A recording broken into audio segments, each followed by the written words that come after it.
Subscribe now and press the bell icon. Never miss an update. Hello students, आपका welcome है आपके अपने YouTube channel maths with Harish Gupta में।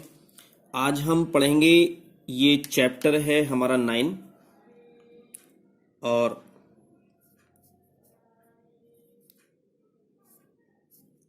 इस चैप्टर में है सांख्यिकी, स्टैटिक्स पढ़ेंगे। इससे पहले चैप्टर था वो चैप्टर 8 था और उस चैप्टर में से कोई क्वेश्चन आपसे पूछा नहीं गया है, तो इसलिए मैं इसको नहीं कराऊंगा। इसलिए मैं यहां से जो क्वेश्चन चैप्टर आपका 9 है, यहां से हर बार एक क्वेश्चन पूछा जा रहा है आपसे समांतर माध्य का। तो मैं सबसे पहले सांख्यिकी के बारे में बताता हूं कि सांख्यिकी इसको हिंदी में बोलते हैं और स्टैटिस्टिक्स किसे बोलते हैं, इंग्लिश में बोलते हैं। जो इस शब्द की जो उत्पत्ति हुई है, जो सांख्यिकी या स्टैटिस्टिक्स की जो उत्पत्ति हुई है वो हुई है, इसके बारे में थोड़ी जानकारी मैं दे देता हूं। इसकी उत्पत्ति लैटिन भाषा के शब्द स्टैटिस्टा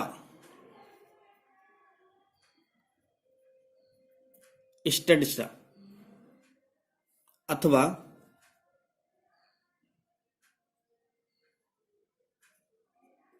जर्मन भाषा के शब्द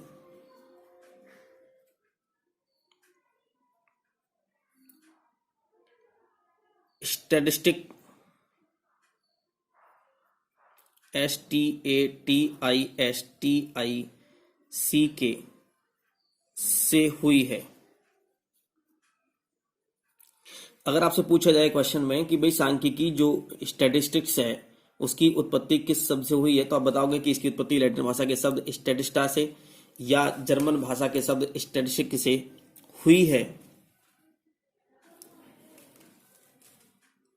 जो स्टैटिस्टिक्स इस शब्द का जो प्रयोग किया था, शब्द का प्रयोग जर्मन के विद्वान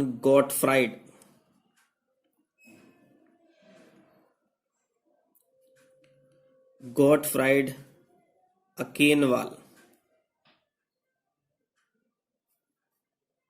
ने किया था।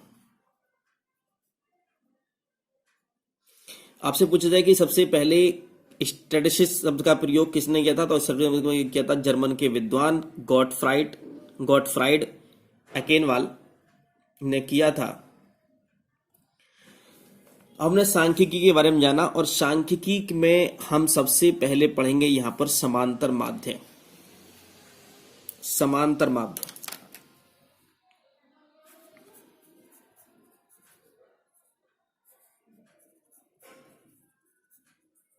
समांतर माध्य बोल देते हैं या इसको बोल देते हैं ओनली माध्य बोल देते हैं।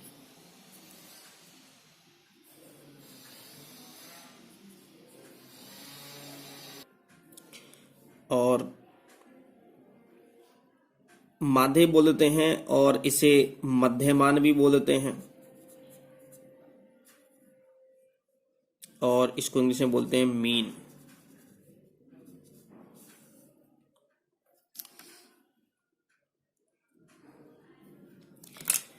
इसमें क्या करेंगे कि इसको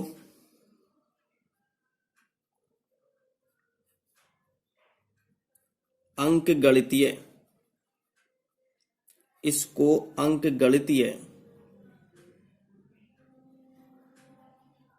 औसत अर्थमेटिक मीन भी कहा जाता है।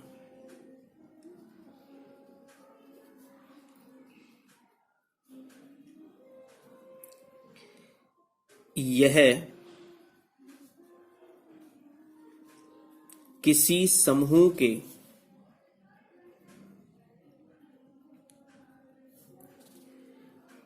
प्राप्तांकों को प्राप्तांकों की केंद्रीय प्रवृत्ति को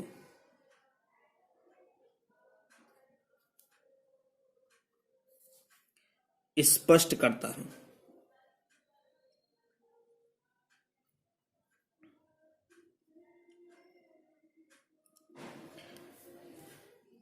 अब इसके यहां से कैसे करेंगे? अब हमें क्वेश्चन में आपसे लैंग्वेज नहीं पूछेगा कुछ भी, ना इसकी आपसे डेफिनेशन पूछेगा, आपसे बस कहेगा कि वहां आपको दे रखा हुआ उसे आपसे मध्यमान पूछा होगा।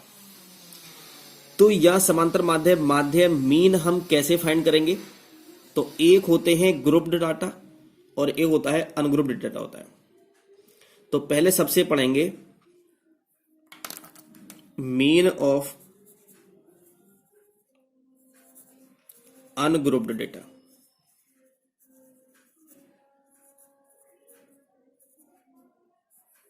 मीन ऑफ अनग्रुप्ड डेटा आपको समझ में आ जाएगा कि अनग्रुप्ड डेटा और ग्रुप्ड डेटा क्या होते हैं, कैसे निकालते हैं। तो इसका होता है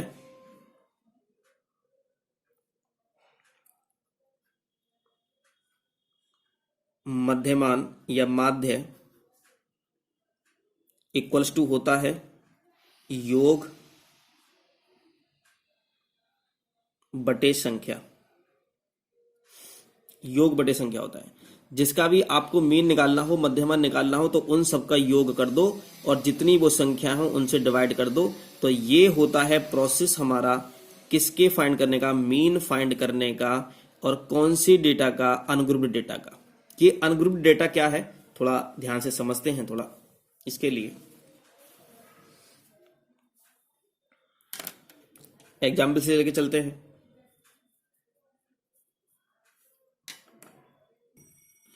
आपसे ये पूछ ले कि 2, 3, 5, 7, 10 का माध्य कितना होगा, तो आप कैसे निकालोगे इसका माध्य?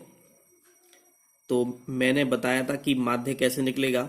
सभी संख्याओं का योग कर देते हैं।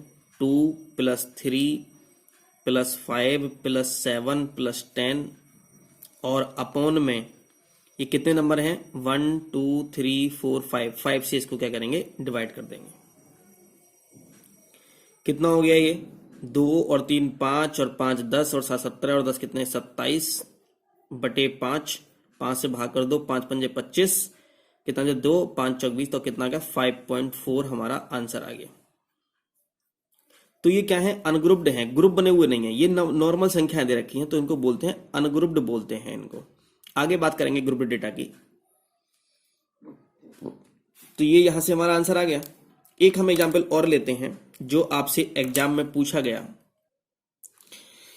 एक एग्जांपल लेते हैं कि संख्या 1 से 20 तक की सम संख्याओं का समांतर माध्य ज्ञात करो। और ये क्वेश्चन 2019 में आपसे पूछा गया था। तो सबसे पहले हम इसको कैसे सॉल्व करेंगे? तो सबसे पहले देखेंगे कि इन्होंने कहा कि 1 से 20 तक कौन सी संख्या लेनी है? सम संख्या लेनी है 1 से 20 तक की। तो क्या एक सम संख्या है? नहीं है। तो कहां से स्टार्ट करेंगे? 2 से। 2 सम संख्या है, 4 है, 6 है, 8 है, 10 है, 12 है, 14 है, 16 है, 18 है और यहाँ पर कितना? 20 भी है। 20 भी लेंगे क्योंकि इन्होंने पूछा है 1 से 20 तक पूछा है। तो 20 तक कहा है तो इसका मतलब 20 लेंगे यहाँ पर। ठीक, सम संख्याएं हैं सबकी सब ये। तो इनका औसत समांतर माध्य कैसे निकलेगा? तो समांतर माध्य बराबर होता है 2 + 4 + 6 + 8 + 10 + 12 + 14 + 16 + 18 और + 20 और बटे में कितना? कितनी संख्या होंगी 1 से 20 तक? तो 1 2 3 4 5 6 7 8 9 10। तो 10 से क्या करेंगे? इसको भाग करेंगे। इन सबको अगर हमें जोड़ूं यहां से बराबर में 10 तो नीचे ही आएगा। 2 और 4 हो गए कितने? 6 और 6 12, 12 और 8 20 और 10 30 और 12 42, 42 और 4 46 और 10 56, 56 और 6 कितने हो गए? 62 और 10 72, 72 और 8 हो गए हमारे 80 और 10 90 और 90 और 20 हो गए 110। तो 110, 0 से 0 कैंसिल हो गया, कितने हो गए? 11 हो गए। तो 11 हमारा क्या आ गया, आंसर आ गया इसका। ओके, तो आपसे केवल ऐसा नहीं कि एक से आपसे 100 तक की पूछ लेगा, एक से आपसे 200 तक की पूछ लेगा, ये कंपटीशन पूछी जाती हैं। लेकिन आपसे एकेडमिक है, आपका डीएलएड कर रहे हो आप, तो आपसे केवल 20 तक पूछ लेगा, 30 तक पूछ लेगा, मैक्सिमम पूछेगा तो बस केवल, या 10 तक पूछ लेगा ओनली। तो आपसे ये क्वेश्चन ये पूछा गया था। लेकिन यहां सम संख्या की बात कर रखी है, लेकिन अगर यहां विषम संख्या दे रखी होती, आपसे विषम संख्या के लिए पूछ लेता, तो आप कैसे करते? जैसे आपसे क्वेश्चन ये पूछे कि संख्या 1 से 20 तक की विषम संख्याओं का समांतर माध्य ज्ञात करो, तो सबसे पहले आप क्या करोगे इस क्वेश्चन में कि विषम संख्या लिखोगे। क्या एक विषम संख्या है? हाँ बिल्कुल एक विषम संख्या, तो एक लिखेंगे यहाँ पर। पहले हमने एक नहीं लिखा था, पहले वहां हम किससे स्टार्ट किया था, 2 से स्टार्ट किया था, क्योंकि वहां सम संख्याओं की बात की थी।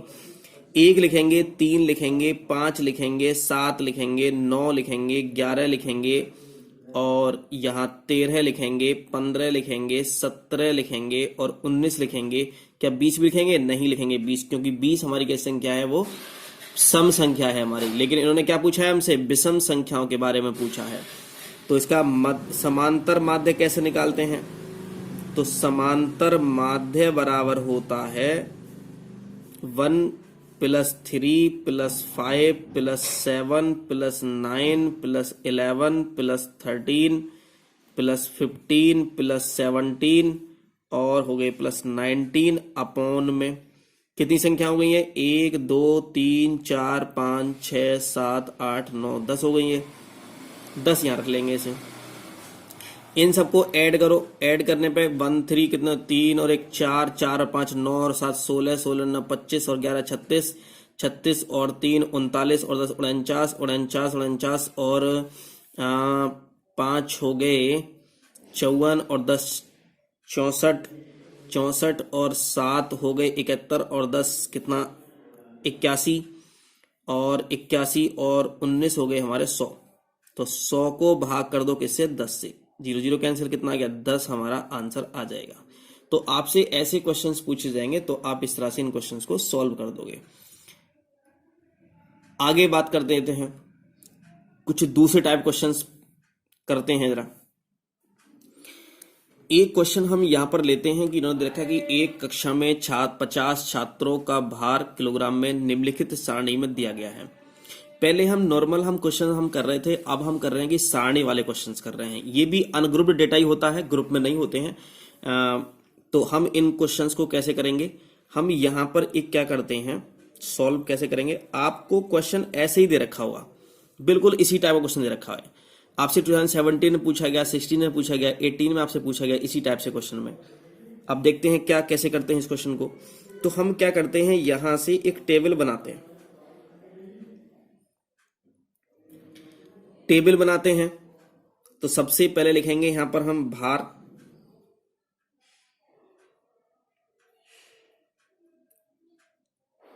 किलोग्राम में।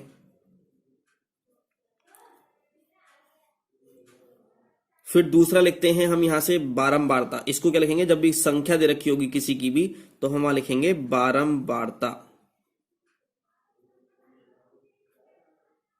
बारंबारता। और इसे हम लिखते हैं एफ से डिनोट करते हैं। इन सारणी वाले क्वेश्चंस को हम कैसे सॉल्व करेंगे, भार किलोग्राम में लिख लिया, जो भी संख्या ये दूसरे वाले दे रखा होगा उसे क्या लिखेंगे, बारंबारता, और उसको क्या लिखेंगे, एफ लिखेंगे यहां पर।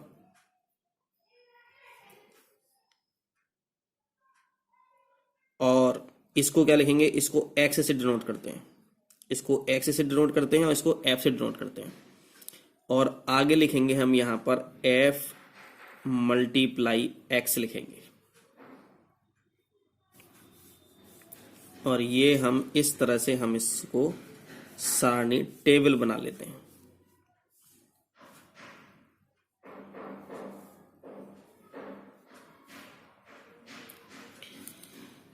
कैसे करेंगे इसको भाई, पहले तो सबसे पहले क्या है, हमारा भार कितना है 41,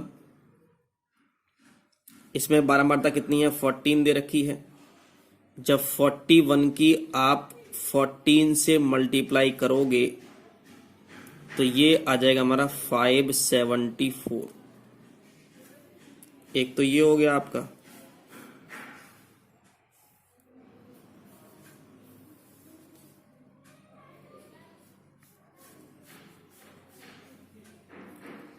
मैं आगे तक कर लेता हूं इसको। जरूरी नहीं है एग्जाम में आप ऐसे ही करो, इसको स्केल से भी आप ड्रॉ कर सकते हो। 41 है, मैंने फिर यहाँ 42 लूंगा यहाँ से, और 42 नीचे कितना 7 है, मैंने 7 लिख लिया। जब मैं इसकी मल्टीप्लाई करूंगा 42 से 7 की, तो ये आ जाएगा 294। फिर मैं 43 लिखूंगा यहाँ से, और फिर यहाँ मैं 8 लिखूंगा, और इसकी जब मल्टीप्लाई करोगे 43 की मल्टीप्लाई तुम 8 से करोगे तो ये आ जाएगा आपकी 344। 44 लिखोगे आप यहाँ पर, मल्टीप्लाई करोगे किससे, 44 है फिर 9 है यहाँ पर ये, तो 44 इंटू 9 लिखोगे और ये आ जाएगा आपको 396 आ जाएगा। फिर आप लिखोगे यहाँ पे 45 लिखोगे और मल्टीप्लाई में यहाँ पर कितना 12 है, ये नीचे 12 दे रखा है, 12 लिखोगे और इसकी जब मल्टीप्लाई करोगे 45 की 12 से तो ये हो जाएगा आपका 540। अब क्या करेंगे यहां से,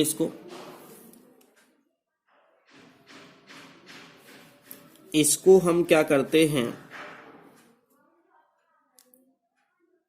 यहां लिखते हैं योग या टोटल, इसका योग करेंगे इसका, तो इसका जब योग करेंगे हम तो ये योग आएगा हमारा 50 और इसको हम लिख देंगे सिग्मा।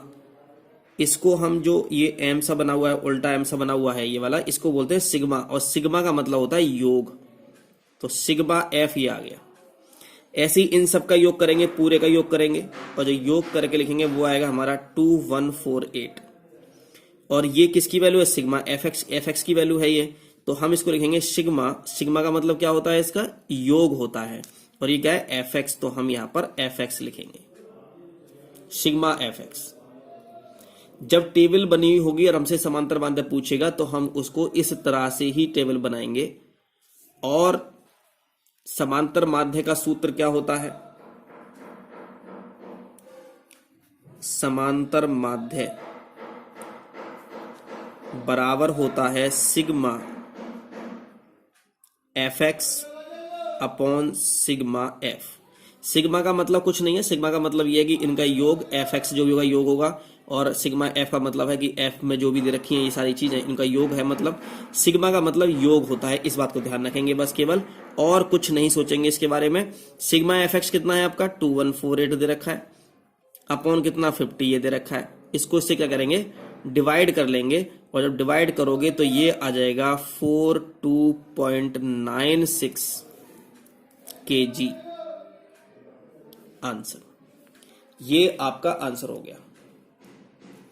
आपका क्वेश्चन ये था, मैं आपको दोबारा से दिखा देता हूं यहां से, ये कि एक कक्षा में इतने छात्रों का भार ये दे रखा है, ये टेबल दे रखी है आपकी। फिर हम अपनी तरफ से टेबल बनाएंगे, इस टाइप से टेबल बनाएंगे। यहाँ पहले वाले को भार, इसको एक्स लिखते हैं, बारंबार दूसरे वाले को एफ यहाँ लिखते हैं, इसकी मल्टीप्लाई कराते हैं। तो जो ये योग जो करते हैं हम उसका नहीं करते, भार वाले का इसका नहीं करते, इसका करते हैं। जो बारंबार हम लेट करते हैं, मानते हैं, उसको हम करते हैं यहाँ से। और फॉर्मूला लगा देंगे, हमारा फॉर्मूला होता है समांतर माध्य का sigma f x upon sigma F. ये फॉर्मूला किसके लिए होता है, sigma f x upon sigma F, ये होता है हमारे जो टेबल वाले क्वेश्चंस होते हैं उनके लिए फॉर्मूला यूज किया जाता है कि sigma f x upon sigma f equals to, यहाँ सिग्मा एफ की हमने वैल्यू पुट कर दी, यहाँ सिग्मा एफ की वैल्यू पुट कर दी, इसको इससे डिवाइड कर दिया तो 42.96 हमारा आंसर यहाँ पर आ गया है। एक क्वेश्चन मैं आपको और कराता हूं जो आपसे एग्जाम में पूछा गया है। ये क्वेश्चन आपसे पूछा गया है 2017-16 में। निम्नलिखित सारणी में 50 शिक्षार्थियों का भार किलोग्राम में दिया गया है, उनके भार का समांतर माध्य ज्ञात कीजिए। इन्होंने ये पूछा गया है, समांतर माध्य की इन्होंने यहां पर बात की है। बिल्कुल जैसे मैंने अभी बताया था बिल्कुल वैसे ही करना है। सारणी वाला दे रखा है तो पहले हम यहां सारणी बनाएंगे, और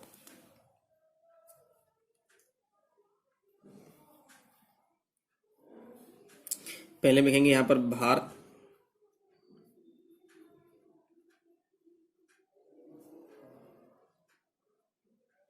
किलोग्राम में, फिर लिखेंगे बारंबारता,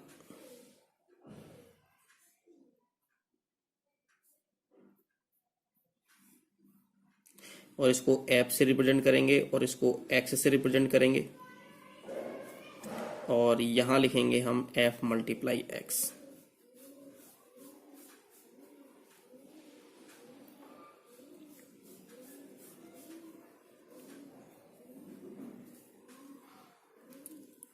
फिर यहां से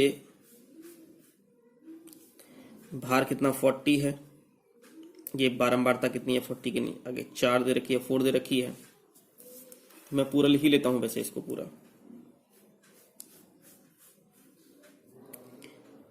यहाँ 42 दे रखा है, इसके आगे 12 दे रखा है,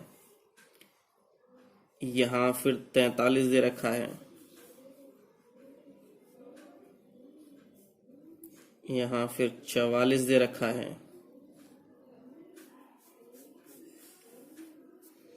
फिर यहाँ पर 45 दे रखा है।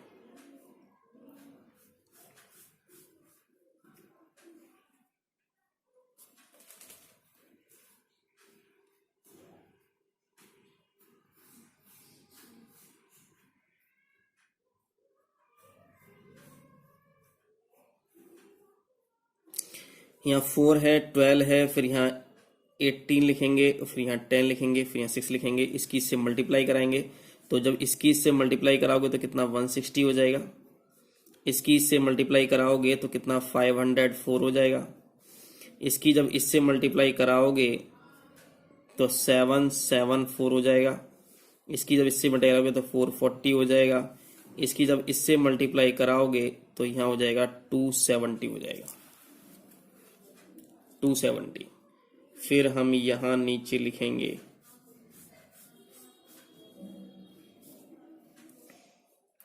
यहां लिखेंगे योग, और यहां इसका योग करेंगे, इसका योग आएगा हमारा कितना 50, और इसको हम लिखेंगे सिग्मा एफ। इसका भी योग करेंगे और यहां लिखेंगे 2148, और इसको ये एफ एक्स है, तो हम यहां क्योंकि हमने योग किया है तो योग का साइन लगाएंगे, तो सिग्मा एफ एक्स। अब समांतर माध्य का फॉर्मूला क्या होता है, समांतर माध्य बराबर होता है सिग्मा एफ एक्स और अपॉन सिग्मा एफ, और सिग्मा एफ एक्स की वैल्यू कितनी है 2148, और अपॉन में कितना 50। पहले भी हमारा इतना ही आया था, कोई नहीं, ये क्वेश्चन मैंने बिल्कुल एज इट इज लिखवाया है जो आपको 2017-16 में क्वेश्चन आया है, पूछा गया है आपसे। तो इसको जब सॉल्व करोगे तो सॉल्व करके इसको जब कट करेंगे तो कट करके आएगा हमारा 42.96, तो ये हो गया हमारा 42.96 किलोग्राम केजी आंसर। तो हम टेबल वाले क्वेश्चंस को इस तरह से सॉल्व करेंगे, और ये 2017-16 में क्वेश्चन आया हुआ था, पूछा गया था, और इससे आगे के जो क्वेश्चन करेंगे वो करेंगे नेक्स्ट वीडियो में। और अगर ये आपको वीडियो अच्छी लगी हो, समझ में आया हो, तो इस वीडियो को लाइक करें और इस वीडियो को शेयर करें। Thank you for watching.